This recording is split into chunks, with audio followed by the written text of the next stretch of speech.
This is the Russian Dynamite, Masha Slamovich. Becca here. This is not America's sweetheart, Davey N. It's Billy Starkz. And the super fly guy, Trayvon Jordan. This is the fly side flyer, Jalen Brandon. Hardcore Princess, Jules Malone. Hi there, this is the Bubblegum Princess, Alexia Nicole. This is the Brazilian Wonder Woman, Christy Jane. This is the baddest black belt, Chennai Kai. This is Kid Bandit. The smash hit, Joel Bateman. This is Robin Renegade. Cody Hawk. Brutal Bob Evans. And you are listening to Wrestling with Entertainment, one of my favorite podcasts in the whole wide world. Hi, this is Billy Tipton, and you're listening to Wrestling with Entertainment. Hi, I'm Billy Tipton. Hello, and welcome to the show with Wrestling with Entertainment, bringing you the latest and exclusive interviews every Tuesday and Wednesday on YouTube and Castbox. Sponsored by Rogue Energy and Player One Coffee, the only audio experience on the web today. I am, of course, your host, James J., being joined by Scooter Dust a little later. But it is still a great day for wrestling, because we are wrestling with Tennessee Sunshine, Billy Tipton. Howdy, James. Great to be here. It's great to have you on. How are you? I'm doing well. How are you? I'm good. Could you tell us what you got coming up next? Well, based on when this is scheduled to air, in Georgia down at Action Wrestling, there's going to be a show, part of a rescheduled fair show that was supposed to happen a couple weeks ago, but due to the hurricane, they ended up pushing it. Additionally, in Chattanooga, Tennessee, at the TWE Arena, KOBK is going to be having their October show on the 15th. And it's going to be myself and my tag partner, Billy Starkz. Bill's getting paid, against the tag team of Infrared, which is Tyler Matrix and Logan James. The match I'm really looking forward to. All right. Sounds like a great, you got some great things coming up. Yeah, I've been looking forward to that tag match for a while. I think there's a pretty solid chance one of us is going to die in that thing, but we'll see. Hopefully on the other side. Whatever it takes, man. And can you tell us where we can find you on social media and merchandise if you got it? Well, the social media right now, pretty much any platform is at TN Billiam, Tennessee Billiam. And merchandise, well, for the most part, I don't have a store set up at the moment, so you have to find me at the merch table on any show you see me on. All right. And we are being joined by Scooter Dust as well. Hello, Billy. Pleasure to make your acquaintance. How you doing, Scooter? Good. And of course, all of those links to all your social media will be in the description of the video below. Wonderful. Yeah. Scooter, you have the first question. Okay. Ooh, let's see. Well, the obvious ones, I think, revolve around where you trained, and that's JPWA, ran by Tom Pritchard and Glenn Jacobs, a.k.a. Kane. Yes. Oh, there's so much I want to ask. Okay, let's start at the beginning of me. And this is something we rarely do. JPWA does something that most training schools don't, and that's make new students sign contracts. So they get a full training experience, and then they move on to expert training. Basically, it's the equivalent of bachelor's, master's, and then presumably WWE, AEW, Impact being the doctorate or PhD. Whereas quite a few schools, those who don't treat it like a serious business, will take a new student's money on a month-to-month basis, have no cohesive structure on what to teach, only for them to say the new student doesn't have what it takes. How did signing that contract make you feel, and was there a bit less pressure because JPWA takes its training very seriously? Well, to be honest with you, I didn't really bat an eye at the contract. I knew I was going to stick it out through the entire training program, so there wasn't a moment's hesitation on my end.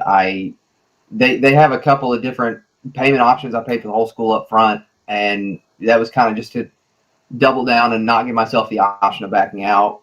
And of course, like, obviously some people in the classes do have extenuating circumstances, and they try to work with people as much as possible, but I knew what I was getting into to some degree. I knew about Dr. Tom's history. I knew a handful of people that he trained. I didn't know everybody, but my expectations were pretty soundly met. All right, James. Now, one of, in your starting out, you have competed against a big name, Davey Richards. What was that experience like, and what was it kind of going up, such a seasoned veteran as he is? I was categorically not ready for that whenever that I got that match.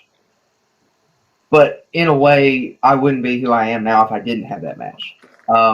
I'd been fortunate enough. I did a seminar of Davey's, I believe about 2 weeks prior to that. So I'd already met him. He already knew who I was. And then whenever they announced the match, fortunately, we were already familiar. And so he kind of had an idea of what I could do. But, I mean, absolute pro. I had zero idea how deep the waters of pro wrestling went until I got in the ring with Davey Richards. And I don't really think I've been able to wrestle anybody that's come close to that. I mean, by the time this airs, I will have wrestled Jason Kincaid, and I've heard that he's kind of on that same level in a lot of ways, and a lot of, with the sheer depth of experience and breadth of his knowledge, but it's eye-opening.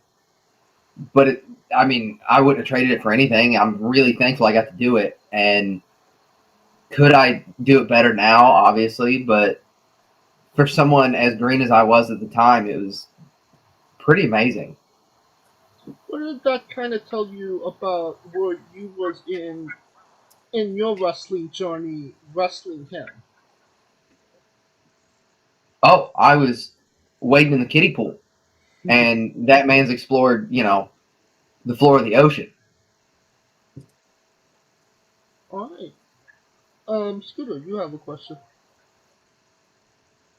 Yes. All right. Something I think I was saving for the end, but I think I'm going to do it now. This is almost, let's say it's 6 degrees of Tipton. It's a very interesting scenario here. I'm not sure if you are aware. You might be very aware. It starts with a man named Billy Tipton, who wrestled in the 60s. He's the grandfather of a wrestler named Chris Tipton, who went by Chris Nelson. Chris Nelson was part of one of the teams who took the name of the Heavenly Bodies. And he was managed by Jimmy Del Rey, who was part of the original Heavenly Bodies with Dr. Tom. Were you aware of this, and is there any relation whatsoever? As far as I know, there's no relation, but Tipton's actually not as common of a last name as you'd think there is, but I actually didn't know about wrestling's Billy Tipton until, I want to say, about 8 months ago. When I first found out about it. I was kind of just Googling around, doing some research, and I stumbled across him, and then, it's a really serendipitous coincidence, but I actually took the name from a family member of mine that was the founder of So the original Billy Tipton, as far as my family's concerned, was the right hand during a significant chunk of the War of 1812 of Andrew Jackson. Prick as he was, Andrew Jackson, that is, fighting Billy Tipton, Colonel Billy Tipton, actually founded Cades Cove, which is a significant portion of the Smoky Mountain National Park. And that's largely why I bill myself from Cades Cove, because pretty much everybody on that side of my family originates from there in some way, shape, or form. So is it possible that if you go back far enough that there might be some overlap with wrestling's Billy Tipton? Absolutely. Was it intentional? No. Well, there is also a famous jazz pianist named Billy Tipton as well, who actually started out life as a woman and lived as a man. Yes. Just an interesting tidbit. Nothing really relevant. But all right, James. What Scott is trying to say is we want you to take the DNA test so we can find out who your ancestors are. He said it, not me. Well, look, with any luck, it'd be pretty daggum cool if I actually was related to both Billy Tiptons, but I don't necessarily think I am. It is kind of, this is a happy little accident that through my travels and my wrestling, a few people have stumbled across Billy Tipton, the jazz musician. So if you like jazz, folks, definitely look up Billy Tipton, the jazz musician. If you like wrestling, I got you, because there's not a lot of footage of the other wrestling Billy Tipton. All right. Let's talk about another Billy. Billy Starkz, your tag team partner in Bills Getting Paid. Yes. Can you tell us about your relationship with the other Billy and maybe a pet peeve you just don't understand about her? Well, I mean, I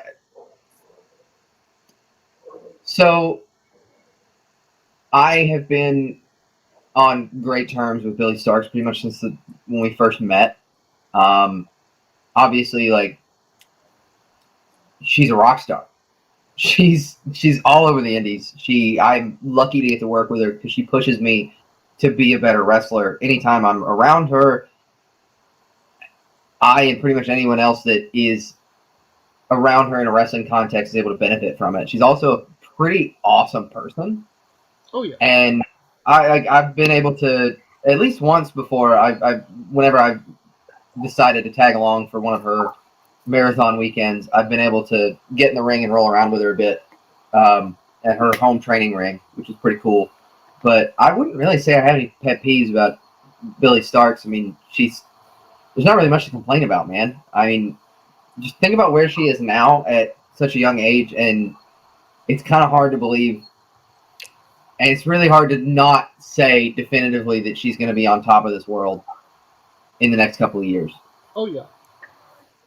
For sure. We love Billy as well. We've had her on the show as well. Alright. Scooter, you have a question.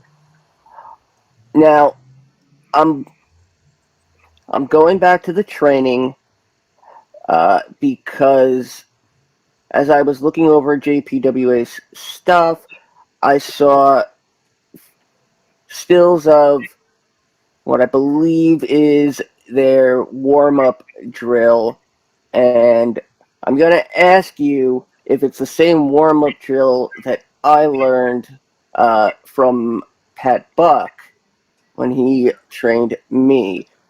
So, did it start with 2 front rolls, 1 on each shoulder, a flat back bump, a handstand bump, and a somersault bump? The somersault bump kind of varied class to class, but otherwise, yeah. All right. Simple answer. Simple question. All right. Well, when you obviously another name on in that school is Kane. When he when he's, teaching or doing something around the school, does things just spontaneously catch on fire? Yeah, he gets pyro every time he comes to school. No, I wish he did. That'd be pretty cool, but I feel like the building probably would have burned down by now if that was the case. It's pretty hard to miss whenever he does walk in. It doesn't really matter what you're doing. The man has so much presence. You kind of just are innately aware that he's there.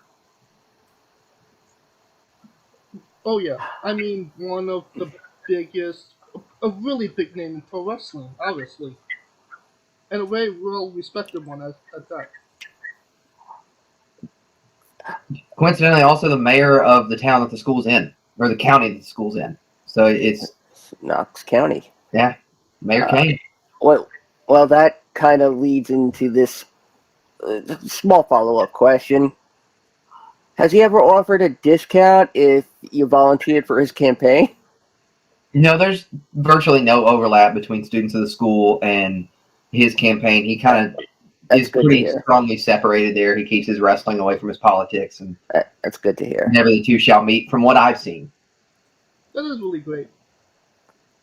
Kind of space everything out. Alright, another name that you recently wrestled, Alec Price, who is probably one of the bigger names on the independents right now. Can you tell us about that experience? Alec deserves every bit of praise that he's been getting, because he's probably better even than people are saying that he is. Every ounce of his due that is being, heaped upon him, he's grinded for over the better part of his career. I mean, I'm really glad to see him everywhere, and I was really thankful that I got to wrestle him, especially on uncharted territory like that. But he definitely pushed me in a lot of ways that other people hadn't, and it was for the best. I mean, I had a lot of growth with my in-ring just based off of that Uncharted season, and Alec was definitely one of the defining moments of that. Alright. Scooter, you have a question. Yes. I'm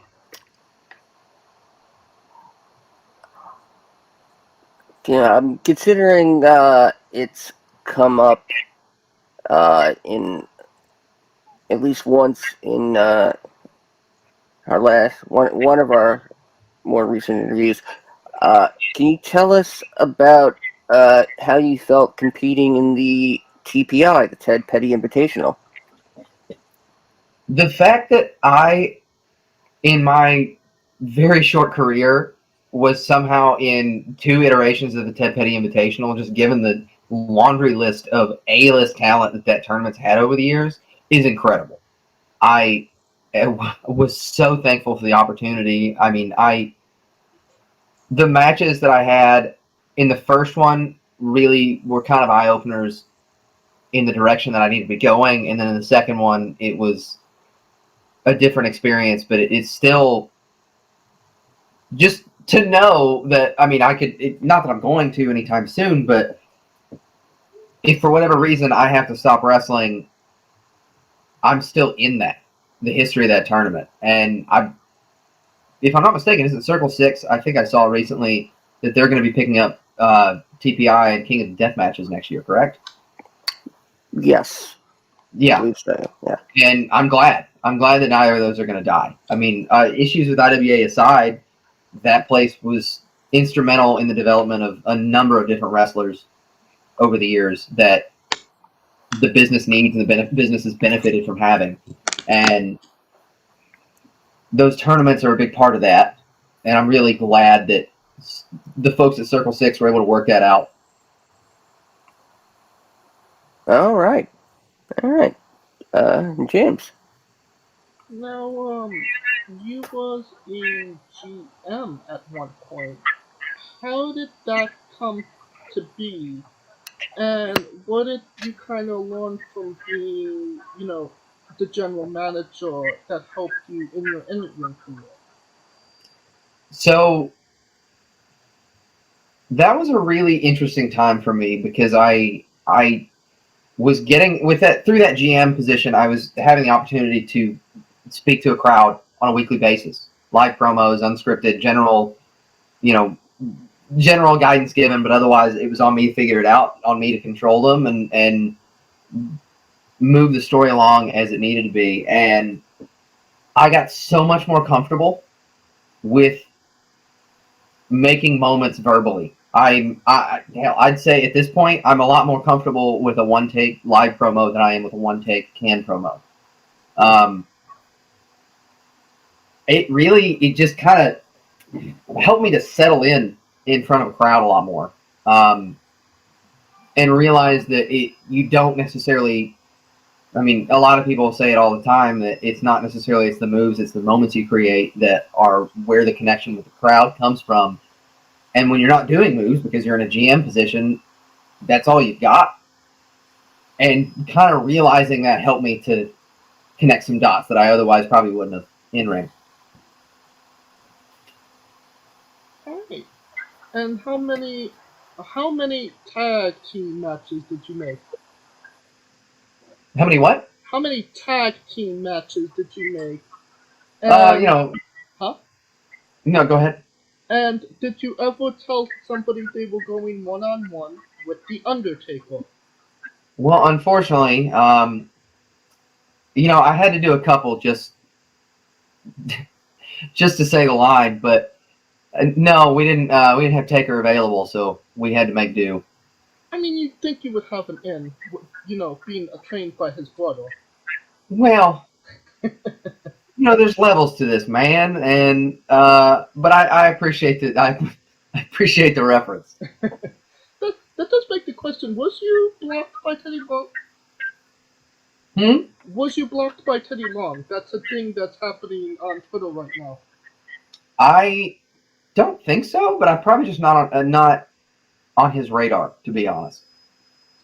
There was a lot of people that wasn't on his radar that just got blocked randomly for some apparent reason. Right, Scooter, you have a question.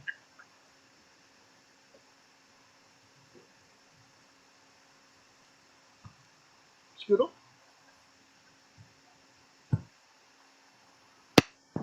Sorry.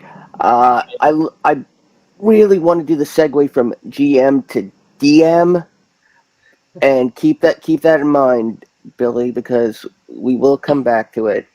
But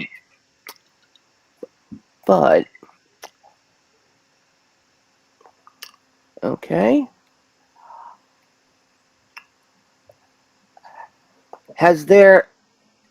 No, let's go with this one. Who's the biggest unplanned surprise to you that ever showed up during a training session?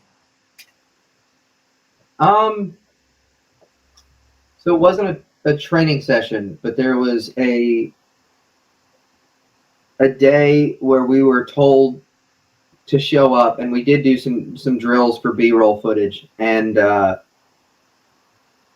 there was a day where Undertaker actually showed up with Glenn, and so out there somewhere on my social media, there's a picture of me standing between them, and if the camera wasn't positioned right, you would have had me square center the frame, and it would have cut off their faces because they're so much taller than I am.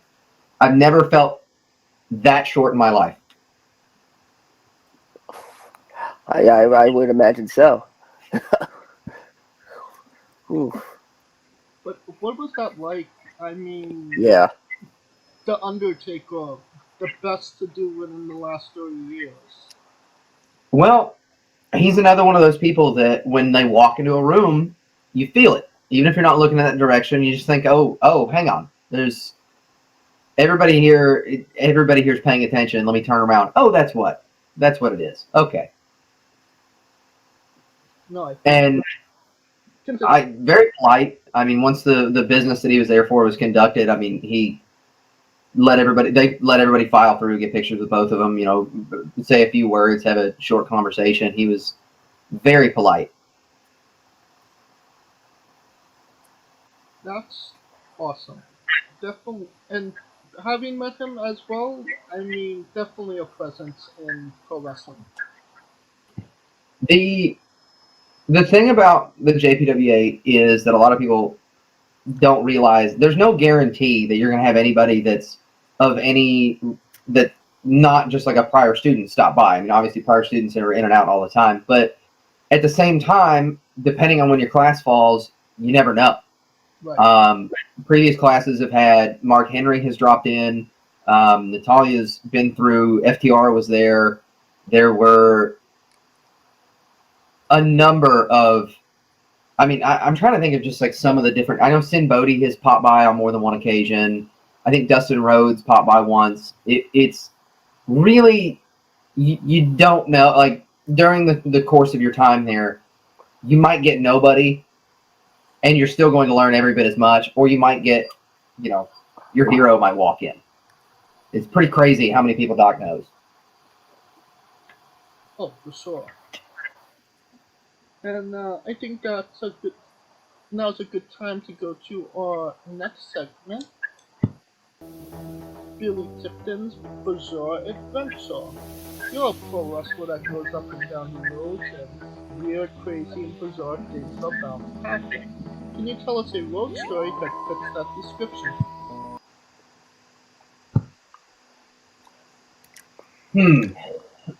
Well, I'm trying to think of a fun one.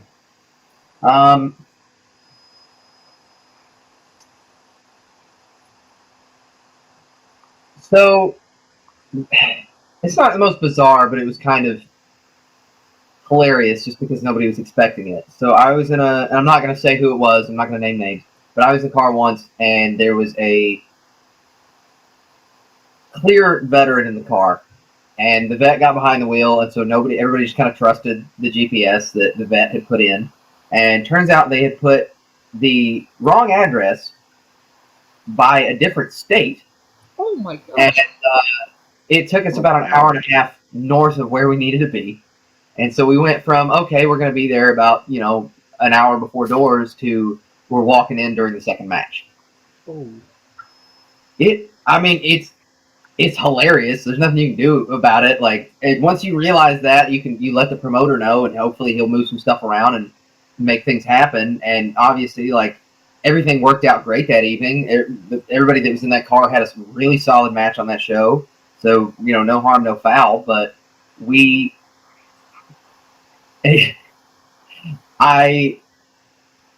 this day, I think about that sometimes whenever I go to give somebody the wheel. I maybe just kind of discreetly double check the GPS. Well, what was the vibe in the car when you knew that you had to turn around and obviously, go in a different direction? Well, so I was the greenest person in the car, and somehow I was the only one that was remotely nervous about it. Oh, really? Yeah, everybody else, they just kind of accepted it immediately. Said, okay, well, this is what we're doing now. We'll fix it, and we'll get there, and we'll still have good matches. And they were right. Oh, well, that's awesome. All right, Scooter, you have a question. Yes. Now, let's just imagine we segued from going from GM to DM. I'm part of a group called the Smoking Dragons, which is actually run by the son of former WWE superstar Rico Constantino. And on October 11th, I will be entering into my first Dungeons and Dragons campaign. I believe you are an avid Dungeons and Dragons player. Who got me out on this one? Yeah, no, I absolutely am. I don't really talk about it a whole lot publicly, but especially over the past year or so, it's just, for me, it's really easy when you're wrestling a whole lot and you're traveling constantly to get kind of burnt out on it or so laser focused on one thing. And that it is a really good temporary escape to kind of like step back, get another perspective on a different creative pursuit. And sometimes whenever you then turn back from that to wrestling, you can apply that in ways that you wouldn't expect. But it's a lot of fun, especially with the right group of people. And I've definitely kind of conned more than my fair share of wrestlers into trying it. I believe, if I'm not mistaken, I think keep an eye out on the announcements. I think Ref Shiny Shoes is talking about doing a one-shot that for his later this month, and I may be one of the players, but that's hopefully not giving away too much. Love those one-shots. So, what is your main character within the confines of the rules and play guide, and what character would you recommend for a noob who has never been a part of a campaign or hasn't ever played? So for me, I'm still kind of experimenting to find exactly what I like. I personally, I'm a big fan of spellcasters just because I like the options, but I still have plenty of love for marshals and halfcasters. I will say, I think it depends on how simple you want it to be. If you want to go a little more in depth with your prep work as a player, then you can make just about anything work. Definitely, I would recommend for your first time, stay away from Wizard, because there's just a lot to deal with that. I think the general consensus among a lot of people that I know, the ideal first class for someone, if you're going to be in a campaign, you're going to be with this character for a long time, and you do want some range of your abilities, I think a Paladin's really good because it can give you a little bit of you're not super squishy, but you're also capable of if you pick the right oath and you go the right route with your character creation, you can make something that has a lot of versatility, and you can kind of figure out your play style. The risk, a lot of people recommend marshals or the characters without spellcasting to start out with, but I think the problem with that is that's good for a one-shot, but if you're actually in a campaign and you don't want to play a marshal and you're stuck with a marshal, there's not much worse because you are really limited on what you can do, especially outside of combat. And I mean, there's a lot of ways to make some complex builds with those. But if you're new, you're not going to know how to do that, and you're oftentimes going to trap yourself to where you get kind of bored, and it might not be a game for you altogether. All right. Well, just for reference, my character, who I've named Cordicus Tarkin, is a Tabaxi rogue. What level are you guys starting at for that campaign? I don't know. I have not been given that information just yet. Are you doing a module or are you doing a homebrew campaign? It's a homebrew campaign. Okay. So there's more guidelines to come as we get closer. So yeah, I mean your DM will guide you through and hopefully help you not to like make yourself stuck or hamstring yourself whenever you're building that character. But rogues are really useful. They depending on which subclass you pick, it'll really change your experience with that class. Oh, I picked the best one based on the general theme of the campaign, which is pirates. So you went swashbuckler. Well, it's a tale of piracy. That's how he. I know swashbuckler is the class, but how Rico, the DM, described it, a tale of piracy. Gotcha. Yeah. No, I think you're gonna have fun, and All it's right. one of those things. Just keep an open mind and focus on the role play and like playing to your whatever your character concept is, and you'll have a much better time than if you just try to angrily do math at the DM.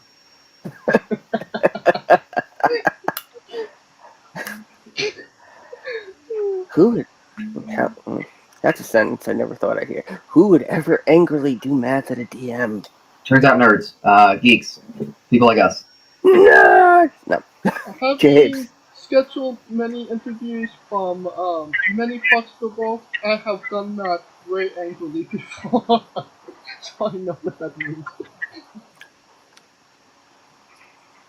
Alright, Scooter, you all DMP'd out? Yes. Yes, all DMD'd out. Alright. Well, let's get into another part of Billy, and that is, can you tell us what would Dolly do? Depends on the prompt. Like, what's the scenario? I mean, when you have to do that angrily. Oh. At this point, I feel like she probably could just pay somebody to do it for her, or she's got assistants or agents that kind of do that for her. From what I understand, and from what I've gleaned from interviews, she outside when she's not actively touring, she lives a pretty simple life and kind of likes it that way. Alright, well, can you just tell us... Oh, Scooter? Oh, no, I just wanted to... My ex-wife wanted to go to Dollywood last summer.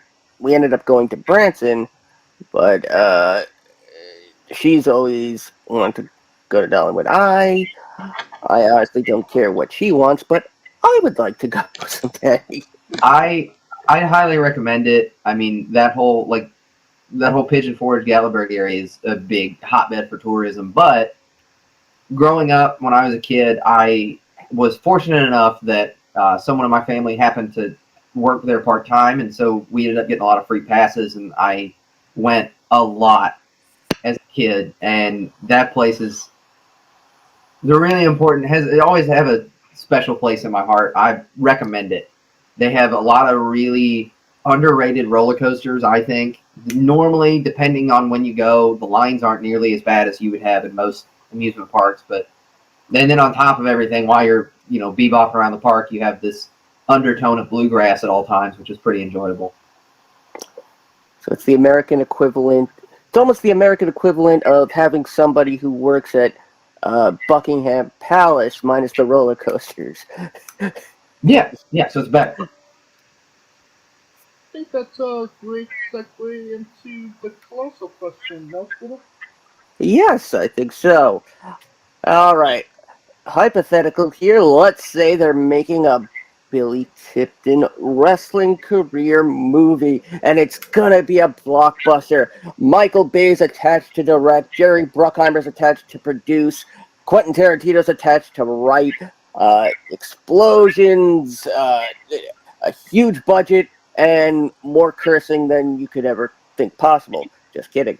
But in the every blockbuster movie has a blockbuster soundtrack.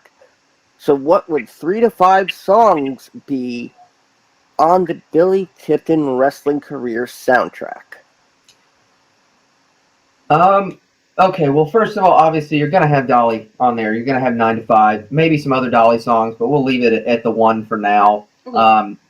Secondary would probably be Dumb Blonde, but we're going to leave it at the one Dolly song for now. You will probably also have a little bit, if I had my druthers, I think you have some Black Keys in there.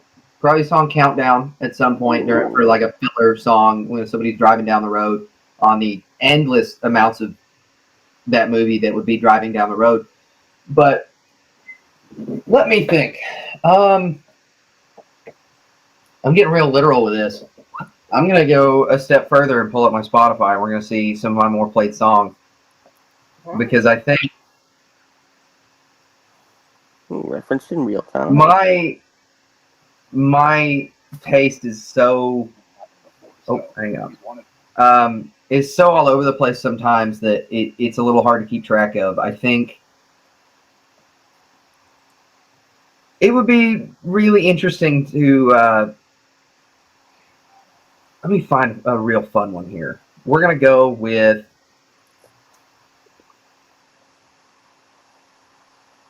you know what? Just to throw people off, we're gonna throw a It turns out, folks, I listen to a lot of musical soundtracks. I did not realize that until I was scrolling through this. But I don't necessarily think that you could use those in other movies. So you're probably going to have at least one Morgan Wallen song, simply because he's from the Knoxville area and they're going to want to use country stuff for a Billy Tipton movie. I think you're probably also going to have... this is a much tougher question than I thought it was going to be when y'all first asked it. We'll throw... Yeah. We'll throw... a little bit of Tyler Childers. Okay.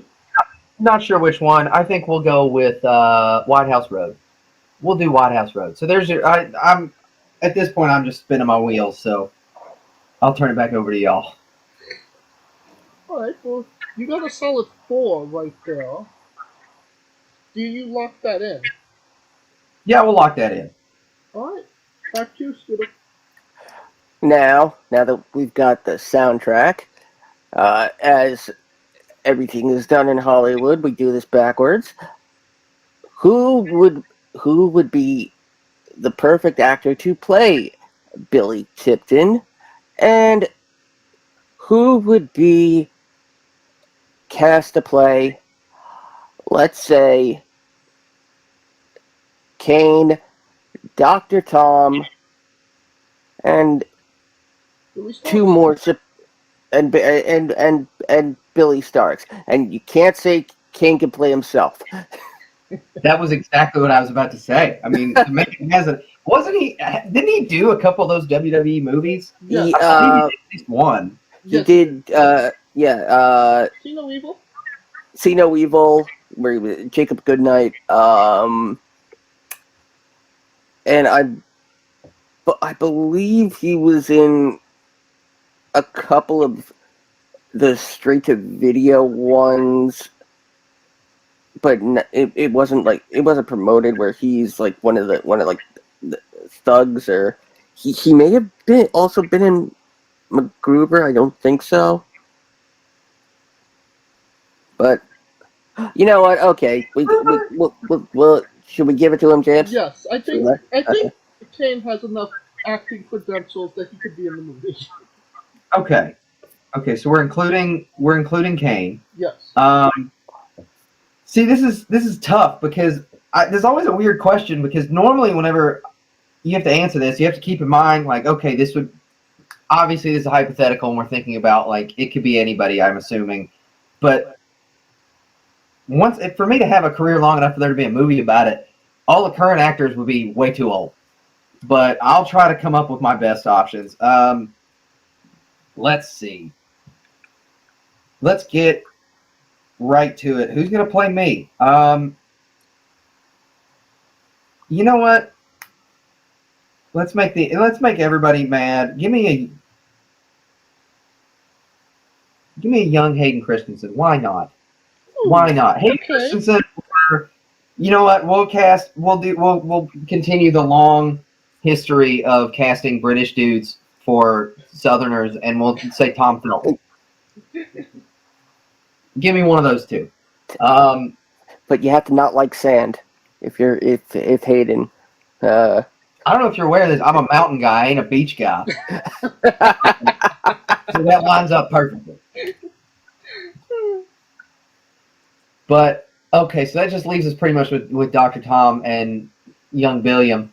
Yep. And that's really tricky. I see somebody that could properly capture the rank. You know what? We're gonna go with somebody that can act their ass off. If I could have remembered his name more than a few seconds ago, but we're going to say that Dr. Tom is going to be played by, and just because I know he would just fully commit to the role and like bulk up, I'm gonna say Daniel Day-Lewis, because the range of emotion that man has on a regular basis needs an actor that is of that caliber. Alright. I've abandoned my ring. I've abandoned my students. We're getting real weird with it. And then I think let's see. Let me come back to the Billy Starkz one, because that is a tough cast, because there's just not a lot of people out there that have her level of charisma in wrestling or really any other field. It's effortless too. It's kind of wild how she's able to do it. But We could ask you another question and come back to it. all right. I would have guessed Bruce Pritchard to play Dr. Tom. And then Daniel Day-Lewis can play Billy Starkz. There you go. Oh Lord. Alright, you are a military vet. Can you tell us about that and maybe where you were stationed? Real quick, Florence Pugh. That's my answer. That's my final answer. She's athletic enough. I'm just going to call it there. Yeah, she played Paige as well. See, there we go. There's enough. I actually didn't. I forgot she played Paige. You know what? I'm not backtracking anymore. Okay, so military history questions. I was initially I was in for a total of about 7 years, and I was stationed at Fort Campbell in Kentucky, and then I spent some time in San Antonio, Texas, and then at Fort Hood in Texas as well. Also spent about 6 months total in Europe during my time. What was, that like? What was you doing there? So, and I try not to be one of those veterans that just kind of runs around and says, "Oh, look at me, I'm a veteran." But I was a flight medic on the tail end of my career, and just a ground medic on the first half. So most of the second half there, I spent doing stuff pertaining to Black Hawk helicopters. Fun little anecdote here. So if you go to the WWE Tribute to the Troops 2018 show, and you see at any point in the background of this show, you see a medevac Black Hawk. Yeah, I had to get up at 4:30 in the morning so I could tow that into the back of that shot. Oh wow. It worked out for me because I got to be ringside for the show. You can also see the back of my head a lot on that. But yeah, so that was one of my first real encounters with, big time professional wrestling, was that show. But it overall, the military was a really great experience for me. It wasn't always the most enjoyable thing in the world, but it made me into the person I am today, which is, I like to think I probably wouldn't be where I am in wrestling if I hadn't been through those experiences previously. I got to meet a lot of people. I got to see a lot of things that most people from small town East Tennessee don't get to. Mid-sized town Tennessee, but you get the point. And you have the distinct honor of being on WWE Peacock, which not a lot of independent wrestlers can say they have. It's the back of my head. I don't know if it counts, but let's go with that. Yeah, it definitely counts. You say that too loud, somebody's going to go in and edit it out because they don't want to give me the PR. Scooter, you have a question. Yes. Oh God, where'd it go? Can you tell us about the Macho Man Ugly Christmas sweater? Oh, y'all went deep. So, whenever I was at my last duty station in the military, I was stationed in Fort Hood. My platoon, our mascot we were a Savage platoon, so our mascot was the Macho Man. And my entire platoon, everybody was in the gym constantly and trying to just kind of live that lifestyle. Our area was decorated with Macho Man paraphernalia, and we actually had like patches that had Macho Man's head on it. But so we had a Christmas party coming up, and I figured, what better ugly Christmas sweater to go with than the Macho Man. And unfortunately, now I've bulked up and it doesn't fit anymore, but it still hangs in my closet to this day. All right. Can you tell us about going to the ice cream museum? He was interesting. I mean, we had a good time. I feel like a lot of the times whenever you're traveling, you're only in a town for a day and you don't really get to see the sights. And thankfully, with that weekend, we were up in Chicago for several days, so we had time to go do something fun. And the ice cream museum was. I expected it to be like more rooms than it was, but it was still really neat. And when they tell you unlimited free samples, you think that there's going to be more of a variety of unlimited free samples, but it turns out that each room had a little sample station. Of those rooms, I mean, it ran the gamut from like, okay, here's the Dove bar to here's shaved ice to a sorbet to there was a hot dog flavored ice cream, which was it was kind of weird because they put it like on a bun, and then I did not like the hot dog toppings they had available, so I didn't really have anything weird with mine. But they gave people the option of relish and mustard, and so people had this hot dog flavored ice cream with actual relish and actual mustard on it, and the general consensus was not good. But more importantly, they had mini golf in that same room, and I got to play the ice cream themed mini golf. But really, I think the most fun aspect of that whole museum was they have a giant like ball pit type thing, but it's just sprinkles. And so it went from us kind of like wading around into it to us doing Spanish flies off the side.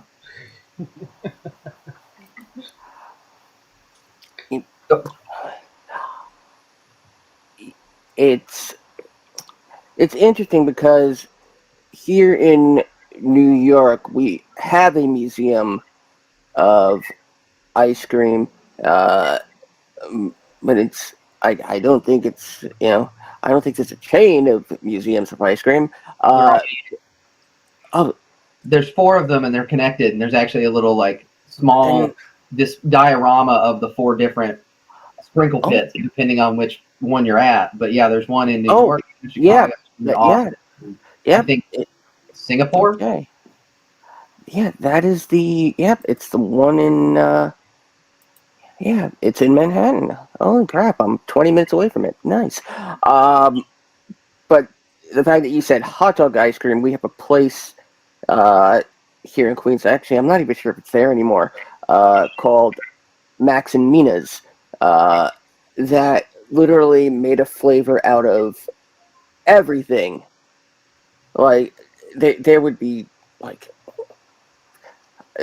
pickled herring ice cream, and then there'd be something interesting like crunch berry ice cream and stuff like that. But I have actually had hot dog ice cream.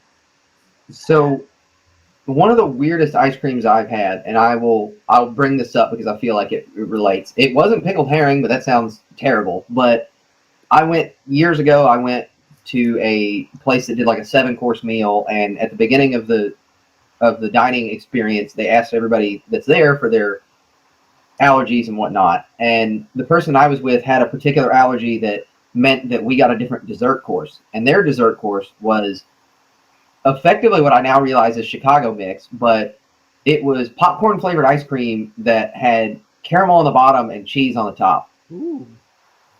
Yeah. Actually pretty good. It sounds really good. Yeah. That's just making me hungry. Was that instead of a peanut allergy or a soy allergy? There was a nut allergy because I think I got some weird like almond topped like corn pudding thing it was still pretty tasty, but it wasn't as good as the ice cream. Yeah, like when there's an option for ice cream, like there's like a lot of interesting flavors out there, but I just prefer strawberry. Yeah, you give me a good dark chocolate ice cream and I'm good. Yeah. The simple ones are the best. See, I'm a complex guy. I like complex flavors. My all-time favorite flavor, I'd say, is back when Haagen-Dazs was producing these, was amaretto, and they made it with Rio de Serrano amaretto. Huh. That does bring us to the most controversial question. Pineapple on pizza. What's your stance? So, look, man. You want to eat pineapple on pizza, be my guest. Personally, not my thing. I don't really like it. But I'm not quite as aggressive about it as a lot of people are.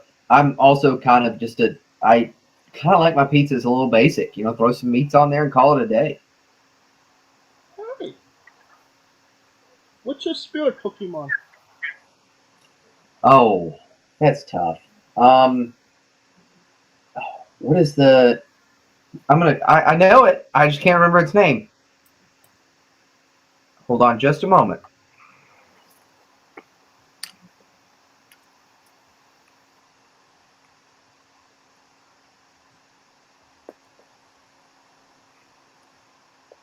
What's it called?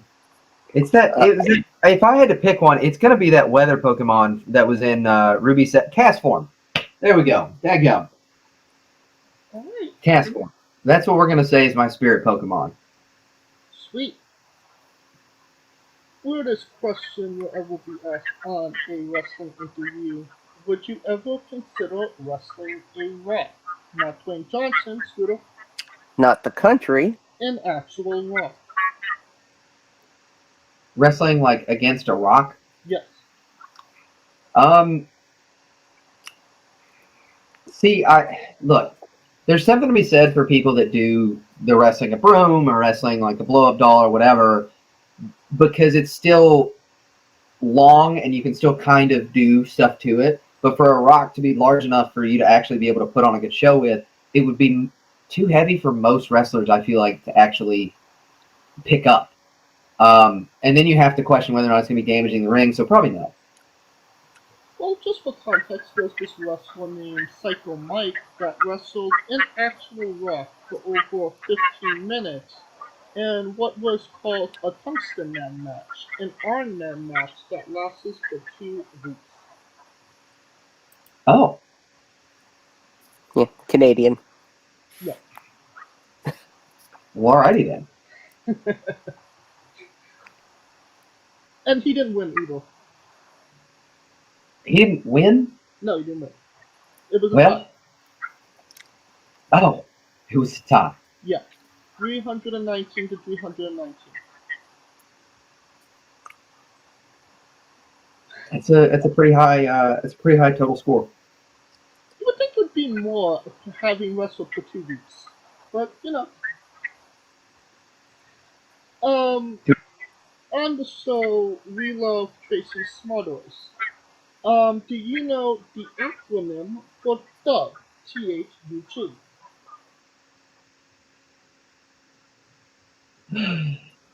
Oh goodness. So I actually never had the opportunity to meet Tracy. I think I kind of just missed him. But I've heard so many positive stories about him from so many different people. I really I'm kind of blanking on the THUG acronym at the moment, because I remember it's a great promo. Yes. Should we help him out, Scooter? T is for terrible. H is for hell. U is for ugly. And G is for jail, because a thug can't spell. Rest in peace, Tracy Smothers. Oh, yeah. And we've never had the pleasure of meeting Tracy either. And he just seems like, from what we've heard, like one of the coolest people in pro wrestling? If you think about the sheer number of people in this business that he's influenced and where they're at today and the people that they've influenced, it's hard to say that somebody who was a wrestler that wasn't like specifically a trainer, but was a wrestler. It's hard to say if there's many people that have had a broader influence on independent wrestling than Tracy Smothers. Oh yeah. Definitely a legend that doesn't get his flowers as often as he should. Correct. Right. Where do you see yourself in 5 years? 5 years, I see myself under contract with one of the major companies. I don't know which one. I don't know where, but I'm just kind of going with the flow at the moment, trying to make my own way.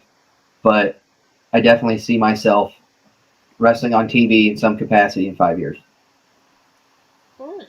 And what is a match people should go out of their way to see that best shows off what Billy Tipton is all about? I think as far as a recent match goes, there's a lot that I'm really proud of, but I think if you could seek out me versus BK Westbrook from Uncharted Territory, that's one of my more exciting recent matches. I'm really proud of that one. BK and I have really great chemistry, and I think it shows. Can we find that on YouTube? That's on IWTV. Can you recommend a match that we could put on YouTube? Ooh. Let me think about that for a moment, because unfortunately, like, for better or worse, I've done a lot of my wrestling on IWTV. I think there should be one that from Joe Kazana Promotions where I wrestled Gustavo Aguilar, who's now wrestling for NWA, and I believe that one you can find on YouTube. Alright. I will look for that match on YouTube, and I will put it in the description of the video below on YouTube and Castbox for anybody that hasn't seen it, wants to see it, wants to re-see it after this interview. Awesome. And since we are nearing the conclusion of this interview, we are wrestling with the 8 questions of doom. Dun, dun, dun. This is our speed round, our bonus round, the round where we see who you really are. Are you ready? Okay. Excluding yourself, greatest wrestler of all time.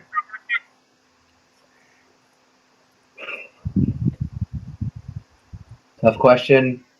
Easy answer is Ric Flair. Are we basing it off of sphere of influence? Are we basing it off of longevity? Or are we basing it off of sheer money? I think Ric Flair is probably the most compelling argument across the board. Alright, can't argue with that. Worst wrestler. What now? Worst wrestler. Oh, me when I first started out. Oh, we can't say me when I first started out. Anybody when they first start out. It's really hard for me to look at somebody that's actually been able to make a living in this business and say that they're the worst. But I think that anybody who's amounted to anything would look at themselves in the first year or two of their career, or generally the first 6 months especially, and say that's the worst. Well, I think for this we're speaking definitely in ring. Oh, definitely in ring? I mean, maybe Giant Gonzalez. And we will accept that, actually. Okay.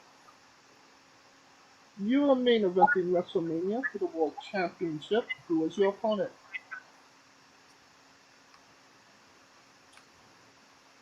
Billy McQueen. Oh, okay. I'll fight that man to the day I die. So, fight forever type scenario. I think anytime I've interacted with Dylan McQueen in a ring, it's been spectacular. And if you look at who's going to be on top in 10, 15 years, I don't know what my chemistry is going to be like with other people, but he's going to be up there, and so am I. Alright. If you could come out to anyone's entrance music, past or present, who would it be?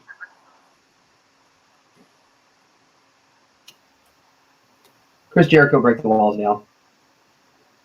Yeah, that's a good one. It hits. I've maxed a deadlift to that song before. It's amazing. Definitely, underrated, but really a great song. Finish the sentence.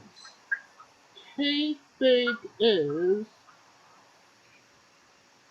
Fluid. He also would have accepted is quite good on toast. Squash. Fruit or vegetable? Did you ask if a squash is a fruit or a vegetable? Yes. I believe it's a vegetable. It's a fruit. Oh. Tomato. Well, that's why I'm not in agriculture, folks.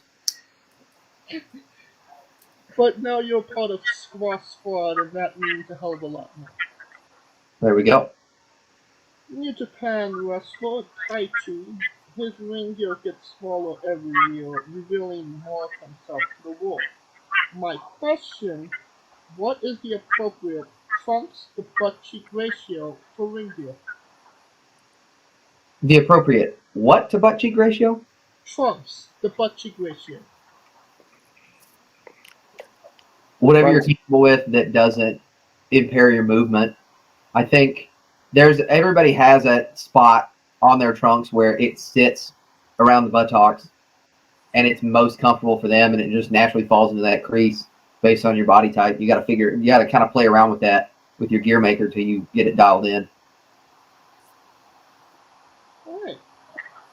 And the last question, the main event, the thing everybody wants to know. Have you ever had a conversation with a stranger in a supermarket about Darby Allin? No. I think I definitively have never just struck up a conversation with a stranger in a supermarket about Darby Allin. I've never been stopped about it either. And that is the correct answer. That will... I'm sure Darby Allin's had a conversation in the supermarket with a stranger about Darby Allin, but that's because he's living it, I guess. I don't know. You would think that. But I've asked Darby, and he didn't necessarily have an answer himself. Oh. So, as of right now, there's only been 3 people that I know that has had a conversation. None of which is Darby Allin. That's odd. Yes. That will conclude this interview. Thank you so much for coming on and doing this with us, Billy. Hey, thanks, guys, for having me. I really appreciate it. Absolutely. And once again, where can we find you on social media and merchandise?